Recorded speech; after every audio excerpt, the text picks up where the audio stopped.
Deməli, uşaqlar bugün keçirik Rusiya. Rusiya mövzusuna. Rusiya bir qədər geniş mövzudur, amma biz Rusiyanın keçəcəklərimizin çox hissəsini həm Osmanlı-Rus müharibələrində keçmişik, həm də Azərbaycan tarixindən sizə tanış olan hissələr çoxdur. Diqqətlə qulaq asın ki, dərsi oxuyanda da rahat olsun. Bilirik ki, Rusiyada 1613-cü ildə Romanovlar sülaləsi hakimiyyətə gəldi. O da necə oldu? Rusiyanın daxilində qarşılıq idi. Bundan istifadə edən Romanovlar sülaləsi hakimiyyətə gəldi. Tam 1917-ci ilə qədər hakimiyyətdə olmuşdular. Rusiya uzun bir müddət Avropa ölkələrindən geridə qalmışdı. Həm iqtisadi cəhətdən, həm siyasi cəhətdən. Bununla müxtəlif səbəbləri var. 17-ci əsrdə Rusiyanın vəziyyətinə baxsaq, Rusiya 17-ci əsr üçün belə idi ki, feodal qayda qanunları daha çox qalmışdı. Hələ yavaş-yavaş ilkin manufaktura tipli müəssisələr meydana gəlirdi. Əmtərlik deməli istehsal daha çox idi. Əmtər nə deməkdir? Sırf satış üçün istehsal olan məhsuldur. Və feodal qayda qanunlarının hələ də qalması kapitalizm inkişafına mane olurdu. Şəhərlər yavaş-yavaş inkişaf edirdi. Muzlu təbəqə, fəhlə təbəqəsi meydana gəlirdi. 1667-ci ildə ticarət əsasnaməsi qəbul edilmişdi. Bu ticarət əsasnaməsinə əsasən Avropa mallarının gətirilib pərakəndə satılmasına icazə verilmirdi. Bu da nə üçün idi? Təbii ki, daxili bazarını inkişaf etdirmək üçün. Avropa mallarını tacirlər gətirirdi, birbaşa topdan satmalı idilər. O şəkildə. Vahid ümumi Rusiya bazarı yarandı 17-ci əsrin ikinci yarısında və 1649-cu ildə Məclis qanunnaməsi qəbul edilmişdi. Məclis qanunnaməsi testlərə çox düşür. Bu nədir? Məclis qanunnaməsi odur ki, kəndlilər təhkimçilik halına salınır. Yəni ki, kəndlilər torpağa tabe edilirlər. Və feodallara kəndlilər üzərində hər cür hüquqlar verildi. Onları məhkəmə eləmək, nə bilim, vurmaq, cəzalandırmaq və digər hüquqlar verilirdi. 17-ci əsr Rusiyanın bir nömrəli əsas məqsədi o idi ki, Ukrayna və Belarusiya ərazilərini işğal etsin, sonraki məqsədi isə Qara dənizə çıxmaq olacaq. Ukrayna və Belarusiya kimin əlində idi soruşsaz, Respospolita dövlətinin əlində idi. Respospolita bilirsiniz, Polşa ilə Böyük Litva dövlətlərinin birləşməsi nəticəsində yaranmış bir dövlət idi və Respospolita ilə Rusiyanın müharibəsi 54-67-ci illərdə olmuşdu. Təzə kitablarda yoxdur, amma köhnə kitablarda bu sülhün adı Andruşova sülhü idi.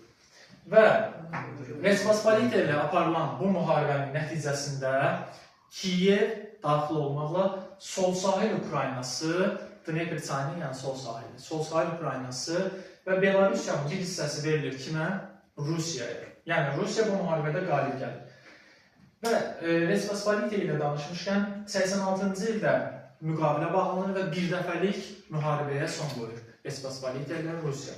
Bu müqaviləyə görə bu dediyimiz ərazilərin Rusiyada olmasına rəsmi olaraq dövlət tanıyır. Respospolita dövləti tanınmış olur, müharibə də başa çatır.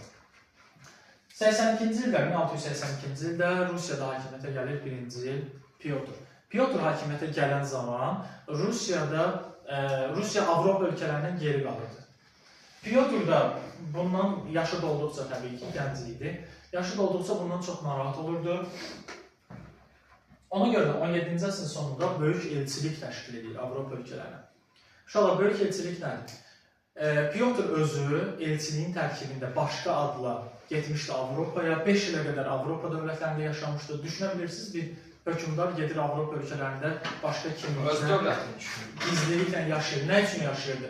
Orada elm öyrənir, orada gəmiçiliyi öyrənir, orada silahlı öyrənir və nəhayət ölkəyə qayıtdıqda o öyrəndiklərini tətbiq edir. Rusiyanın Pyotrun dövründə ən böyük məqsədi nə idi? Baltik dəniz sahillərinə çıxış əldə etmək. Baltik dənizinə çıxmaq üçün isə ən böyük rəqibi kim idi? Təbii ki, İsveç dövləti. Və İsveçə qarşı Rusiya böyük elçilikli ittifaq yarada bilmir, amma sonra ittifaq təşkil edir.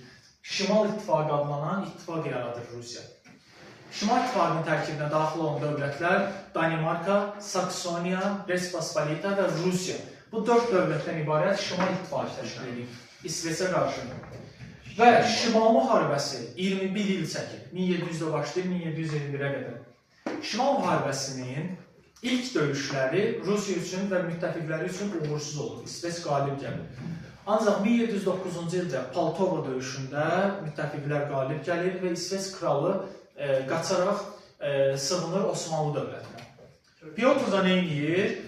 Kralın Osmanlıya sığınmasına güya qarşılıq olaraq gedir Osmanlı ərazilərinə ki, güya İsveç kralını axtarır, amma Osmanlı ərazilərini tutmaya başlayır. Bu da tarixdə hansı hadisədir? Siz bilirsiniz.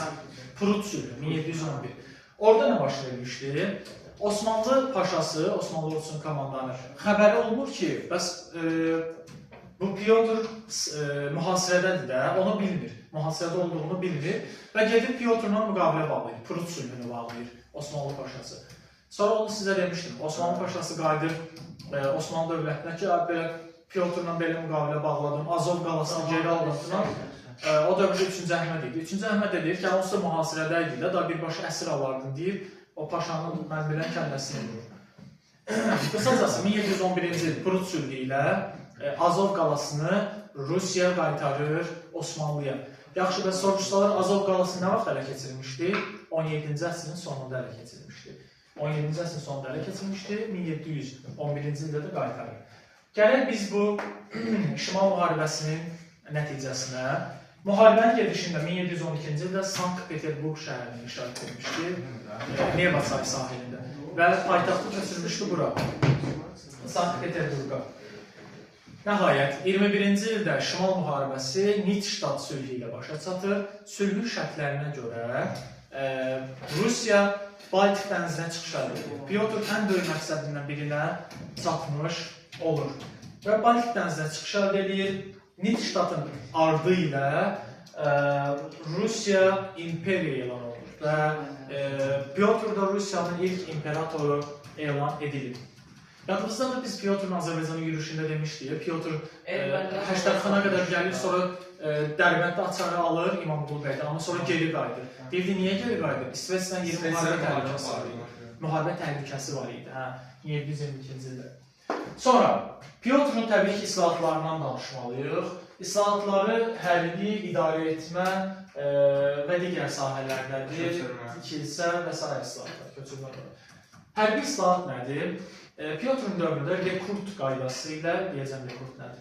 Rekrut qaydası ilə daimi ordu yaradıldı. Həm süvari, həm də ki, deməli, piyada ordusu yaradıldı. Eyni zamanda ordu silahlardan istifadə orduda genişləndirdi. Rekrut əskəri yığımı nə deməkdir? Yəni, bir, məsələn, məhəllədən, kənddən, şəhərdən, əyalətdən gedilirdi. Məsələn, qoyulurdu ki, siz 30 əskər verəcəksiniz, siz nə bilim 40 əskər verəcəksiniz. Və bu qayda ilə eyni zamanda gələn əskərlərin də özləri ilə müəyyən silahları olmalı. Bu qaydada. Olmazsa. Sonra 1721-ci ildə Senat yaradılır. Uşaqlar, Senat nədir? Senat çarın yaxınları tərəfindən təşkil edildi. Adətən ali belə idarə etmə orqanlarından biri idi. Və eyni zamanda kollegiyalarda təşkil edilmişdir. Kollegiyalarda belə nazirlik kimi də idarə etmənin bir forması. Uşaqlar, maraqlı bir məsələ. 1714-cü ildə Pyotr belə bir fərman verir. Riyaziyyatı, həndəsəni, nə bilim, digər o riyazi elmləri bilməyən adamlara evlənmək qadağan olur. Əgər Qapı çıxardı bu riyaziyyatı. Riyaziyyatı bu çıxartmıydı. Rusiyada kim toplama bilmirdisə, kim ən azı bir 3 bucaq, 4 bucaq hesablaya bilmirdisə, ona evlənmək. Onlar da bilirdi, biri bilmir. Belə. Sonra, yəqin kimdir, evlənədə nəsə imzalayırlar, orada bir sual cavab edirlər.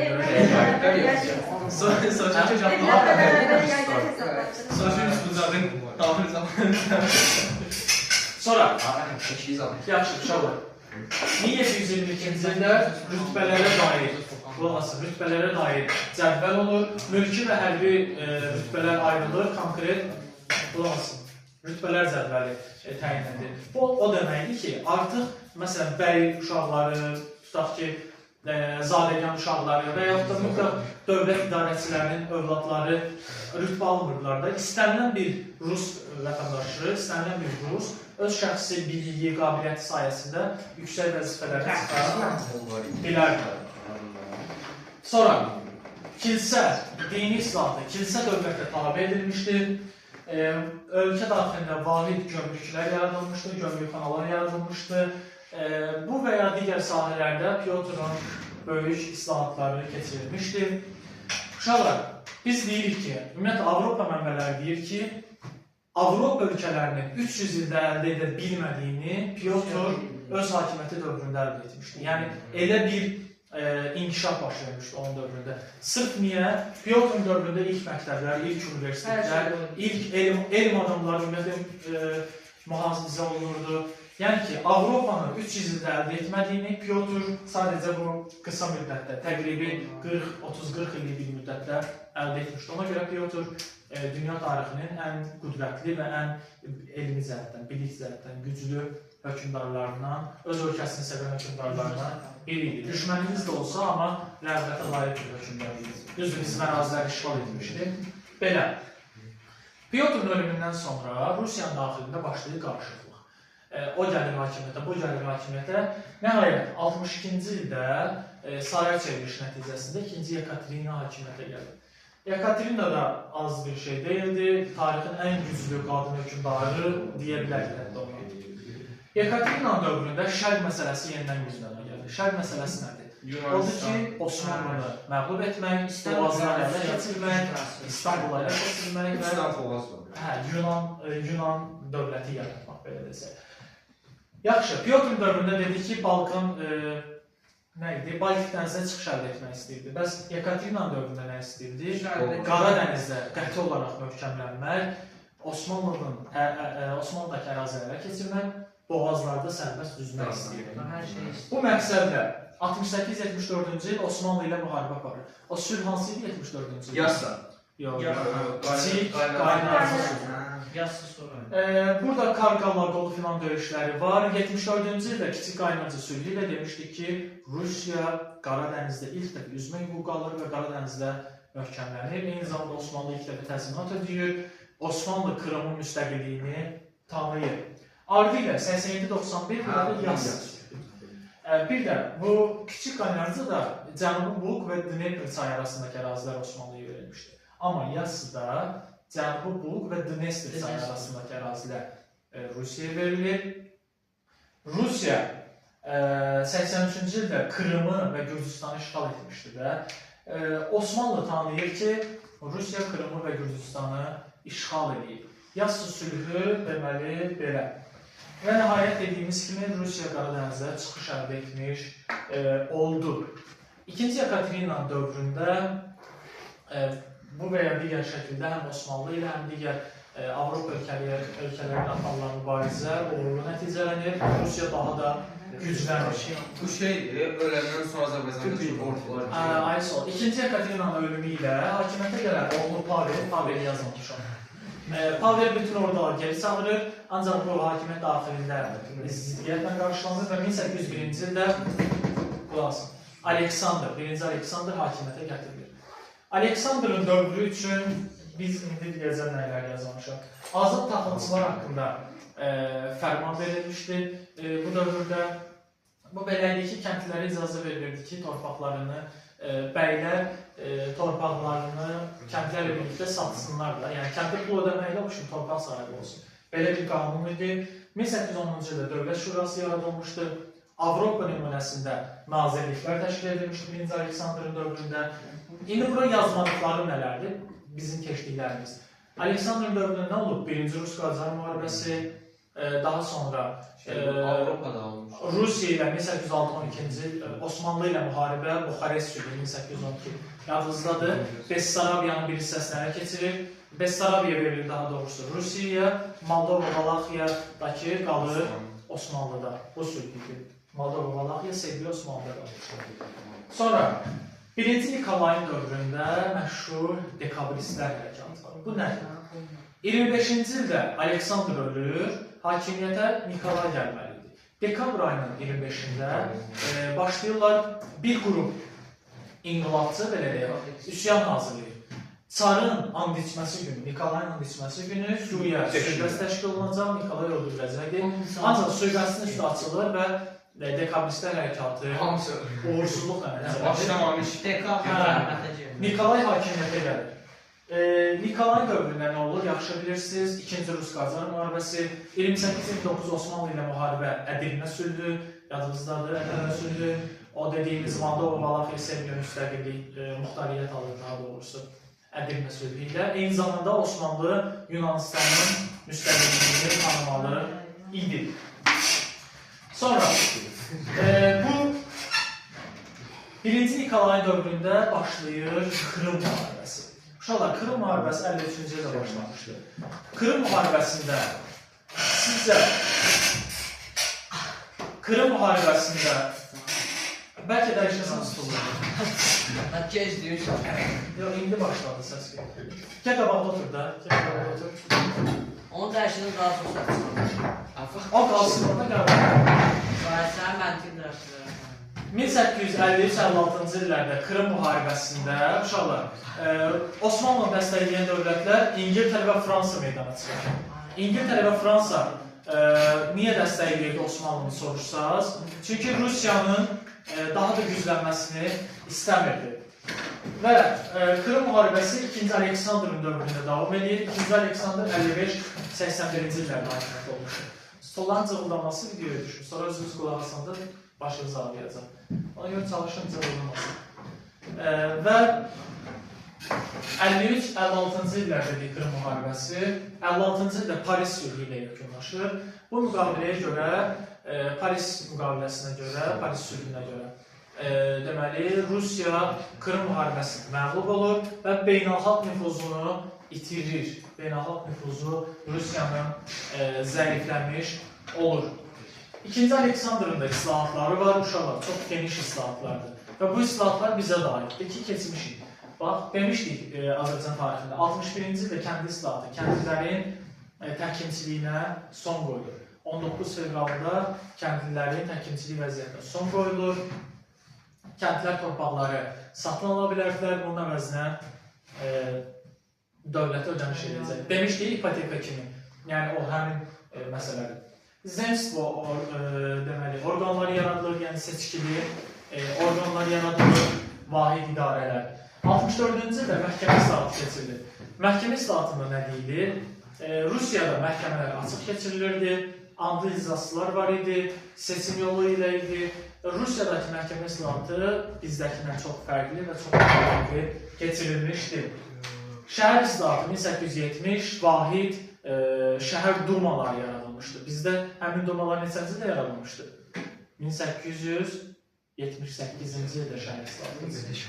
İlk olaraq Bakıda və Şuşada keçirilmişdir. Uşaqlar, hərbi islahat nədir? Hərbi islahat 74-cü ildə keçirilir və bu Pyotrun dövründə rekrut demişdir. O rekrut qaydası təmin olunur. Artıq 21 yaşa çatmış hər bir kişi əskərliyə çağırılır, yəni hərbi xidmətə çağırılır. Bu qaydaya keçirilir 74-cü ildən. 78-ci ildə Rusiya ilə Osmanlı arasında müharibə San Stefano sülhü 77-78. Və Rusiya 1864-95-ci illərdə Mərkəzi Asiyanın işğalını başa çatdırır. Qazaxıstan deyil də, Qazaxıstanı filan əvvəllər işğal etmişdir. Qafqazın işğalını başa çatdırmışdı.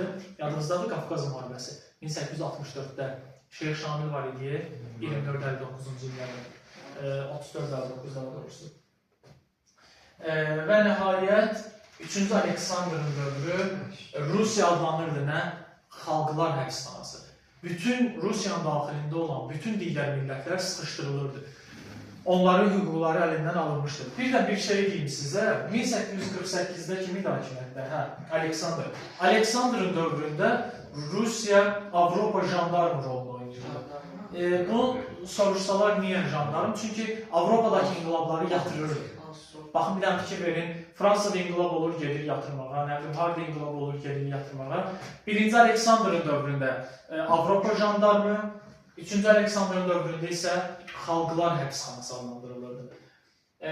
Bu, sonra gəlir 2-ci Nikolay Romanovların və Rusiya imperiyasının sonuncu çağı idi. Nikolayın dövründə 1945-ci ildə Rus-Yapon müharibəsi, yenə də Rusiya məğlub olur, yenə də beynəlxalq nüfuzuna zərər gəlir. 1905-ci ilin yanvar ayında paytaxt Petroqradda deməli etirazçıların gülləbaran edilməsindən sonra birinci Rus burjua inqilabı baş verir. 1905-ci ildə, 5-7-ci illər olmuşdur. Və bu islahatdan sonra 5-ci ildə Çar 2-ci Nikolay fərman verir. Azadlıqlar haqqında fərman verir. Dumaya seçkilər keçirilir, xalqlara seçim hüququ, mətbuat, söz, azadlığı verilir və ilk Dumaya seçkiləri 6-cı ildə keçirilmişdir. Həmin Duma qovulur. 7-ci ildə növbəti seçkilər və o da qovulur. Sonra 3-cü dəfə seçkilər keçirilmişdir. Son olaraq Stolpinin islahatları, aqrar islahatları, baş nazir Stolpin aqrar islahatlar keçirirdi. Burada əsas məqsəd nə idi? Stolpin islahatlarında kəndləri bir qədər belə desək, dövlətin nəzarətinə salmaq idi, dövlətin nəzarətini saxlamaq idi. Və bir fərqli cəhəti də torpaqsız kəndlər köçürülürdü başqa ərazilərə. Rusiyanın ərazisi bitmir ki, Mərkəzi Asiyaya, Qafqaza, Sibirə deyirdi ki, dövlət, sən burada yaşayırsan, torpağın yoxdur. Gəl get Mərkəzi Asiyaya, al 10 hektar sənin. Nə qədər istəyirsən, əldə. Belə bir məsələmiz var idi. Bunun ardından keçəcək 2-ci Nikolay fevral burjua inqilabından sonra 1917-ci ildə müvəqqəti hökumət yaradılır. Ardı ilə oktyabrda bolşeviklər gəlir hakimiyyətə. 2-ci Nikolay isə ailəsi ilə birlikdə gülləbaran edilir və öldürülür. Bununla da Romanovlar ailəsinə son qoyulur. Dərsimiz bu qədərdir.